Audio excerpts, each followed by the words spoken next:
ॐ विष्णवे नमः।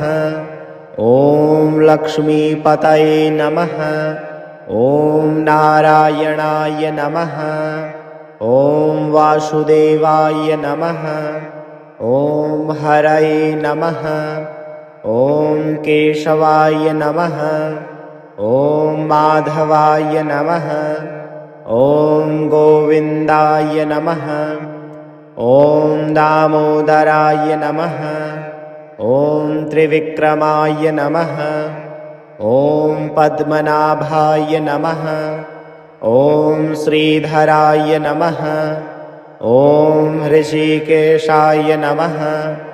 ॐ जनार्दनाय नमः। ॐ अच्युताय नमः। ॐ अनन्ताय नमः। ॐ पुरुषोत्तमाय नमः। ॐ आदिदेवाय नमः। ॐ देवकीनन्दनाय नमः। ॐ श्रीकृष्णाय नमः। ॐ मुकुन्दाय नमः। ॐ नरसिंहाय नमः। ॐ वामनाय नमः।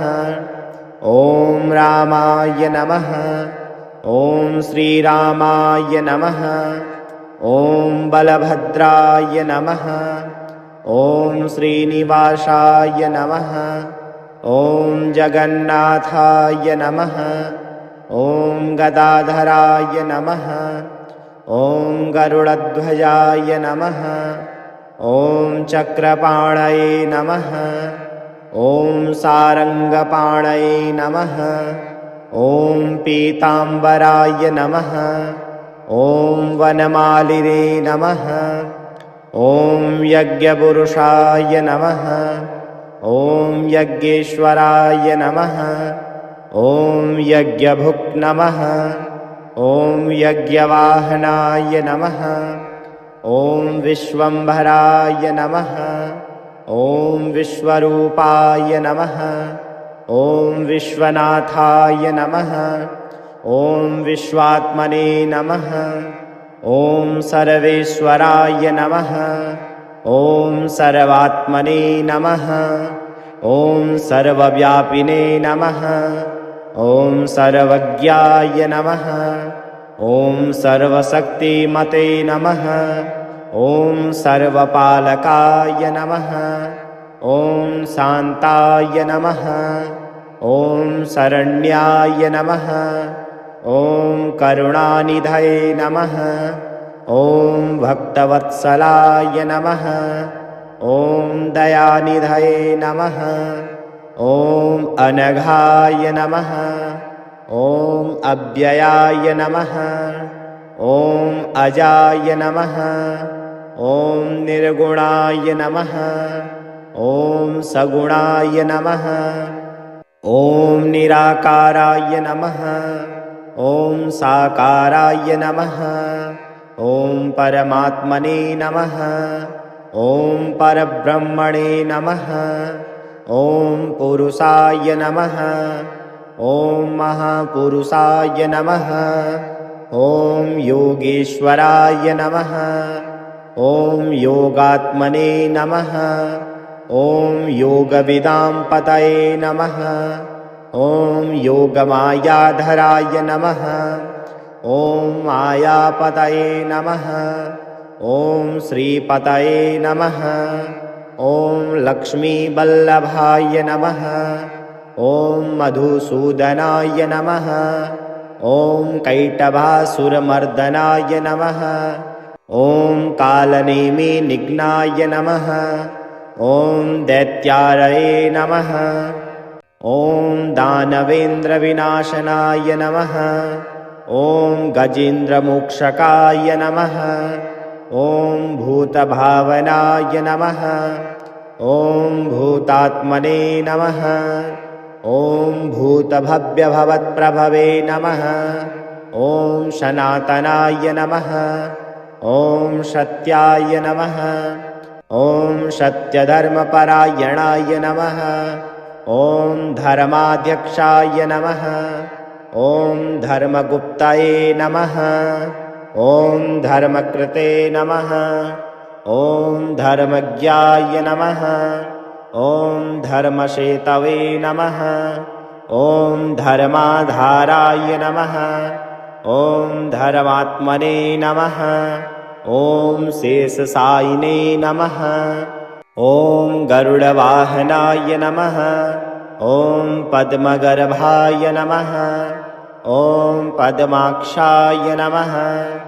ॐ पद्महस्ताय नमः। ॐ पद्मनिभाय नमः।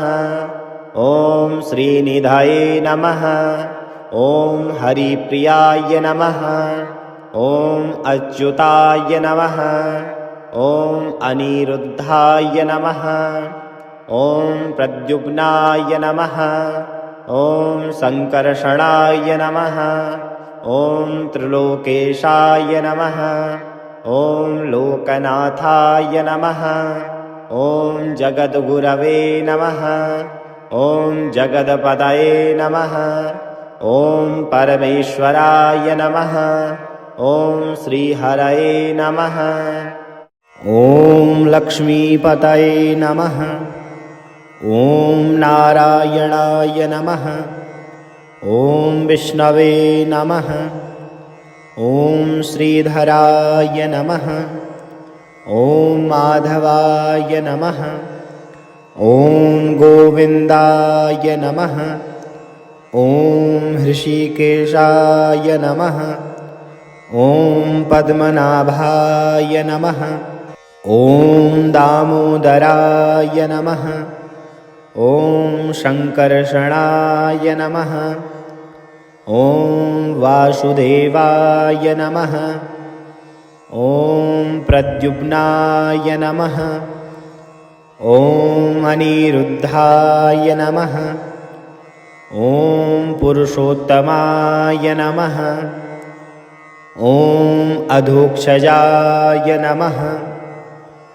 ॐ त्रिविक्रमाय नमः। ॐ वामनाय नमः। ॐ श्रीनिवासाय नमः। ॐ जनार्दनाय नमः। ॐ उपेन्द्राय नमः। ॐ हरये नमः। ॐ केशवाय नमः। ॐ अच्युताय नमः। ॐ अनन्ताय नमः। ॐ चक्रपाणये नमः। ॐ गदाधराय नमः। ॐ सारङ्गपाणये नमः। ॐ गरुडध्वजाय नमः। ॐ लक्ष्मीप्रियाय नमः। ॐ श्रीकराय नमः। ॐ श्रीमते नमः। ॐ जगन्नाथाय नमः। ॐ देवदेवाय नमः। ॐ विश्वम्भराय नमः। ॐ वैकुण्ठनाथाय नमः। ॐ योगेश्वराय नमः। ॐ जगत्पतये नमः। ॐ श्रीवल्लभाय नमः। ॐ अचिन्त्याय नमः। ॐ सत्याय नमः। ॐ शरणागतवत्सलाय नमः। ॐ भक्तवत्सलाय नमः। ॐ परब्रह्मणे नमः। ॐ आदिदेवाय नमः। ॐ सनातनाय नमः। ॐ विश्वरूपाय नमः। ॐ धरणीधराय नमः। ॐ यज्ञपुरुषाय नमः। ॐ शेषशायिने नमः। ॐ पद्मप्रियाय नमः। ॐ पद्महस्ताय नमः। ॐ पद्माक्षाय नमः। ॐ पद्ममालाधराय नमः। ॐ पद्मगर्भाय नमः। ॐ पद्मनाभाय नमः। ॐ कमलानाथाय नमः। ॐ कमलापतये नमः। ॐ कमलनयनाय नमः। ॐ कमलालयाय नमः। ॐ कमलप्रियाय नमः। ॐ चतुर्भुजाय नमः। ॐ शङ्खपाणये नमः। ॐ नन्दकीधराय नमः। ॐ पीताम्बरधराय नमः। ॐ वनमालिने नमः। ॐ श्रीवत्सधारिणे नमः। ॐ कौस्तुभधारिणे नमः। ॐ गरुडारूढाय नमः। ॐ श्रीनिकेतनाय नमः। ॐ जगदीश्वराय नमः। ॐ विश्वनाथाय नमः। ॐ अच्युतानन्दाय नमः। ॐ माधवप्रियाय नमः। ॐ लक्ष्मीनाथाय नमः।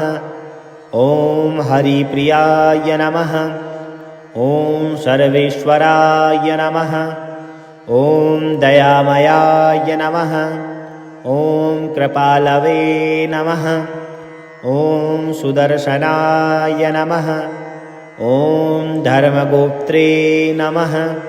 ॐ सत्यपालाय नमः। ॐ लोकनाथाय नमः। ॐ त्रिलोकनाथाय नमः। ॐ परमात्मने नमः। ॐ श्रीधराय नमः। ॐ लक्ष्मीवल्लभाय नमः। ॐ भक्तप्रियाय नमः। ॐ मोक्षप्रदाय नमः। ॐ जगद्गुरवे नमः। ॐ दयानिधये नमः। ॐ श्रीविष्णवे नमः। ॐ हरिनारायणाय नमः। ॐ श्रीनारायणाय नमः। ॐ अच्युतानन्ताय नमः। ॐ गोपालाय नमः। ॐ श्रीकृष्णाय नमः। ॐ रामाय नमः। ॐ वेङ्कटेशाय नमः। ॐ बद्रीनाथाय नमः। ॐ लक्ष्मीकान्ताय नमः। ॐ श्रीपते नमः। ॐ नारायणप्रियाय नमः। ॐ विष्णुप्रियाय नमः। ॐ श्रीनारायणपतये नमः। ॐ श्रीलक्ष्मीनारायणाय नमः। ॐ कमलनाभाय नमः। ॐ श्रीहरये नमः।